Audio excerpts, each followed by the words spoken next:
استنى، هقولك على 5 حاجات لو عملتهم هتخس من غير ما تغير نظامك الغذائي. يلا بينا. يلا بينا. يلا بينا. رقم 1، غير في ترتيب أكل الوجبة بتاعتك.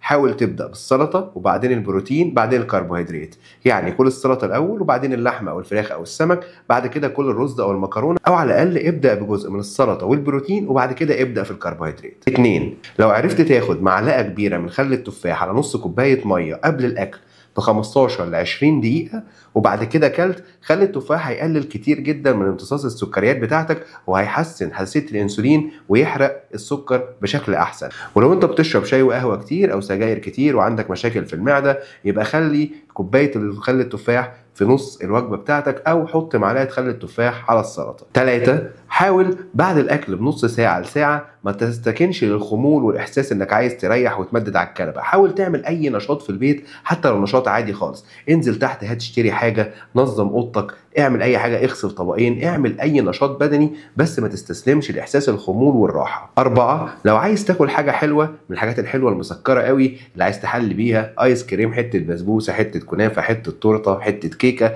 خليها بعد الاكل على طول. ليه؟ عشان تنزل تلاقي معدتك مليانة فامتصاص السكر منها هيكون اهدى من ان هي تنزل على معدتك فاضية او بعد الاكل بساعتين. 5، قلل من العصاير الفريش او حتى المشروبات الغازيه. لو هتشرب عصاير فريش خليها كوبايه واحده في اليوم، وطبعا بدون اضافه سكر، وما تخليهاش ابدا على معده فاضيه. اما لو بتشرب مشروبات غازيه فحاول تشرب مشروبات دايت او حاجه ساقعه دايت، بحيث ان انت ما تعديش واحده في اليوم بحد اقصى. ال5 حاجات دول لو عملتهم لمده شهر صدقني ممكن تخسر من وزنك بدون اي تغيير في عاداتك الغذائيه، او على الاقل هتفضل ثابت على وزنك ومش هتزيد لو انت بتاكل بشكل زياده او انت ملاحظ ان وزنك بيزيد على طول. خلص ال5 دول وهقول لك بعد كده على 5 غيرهم.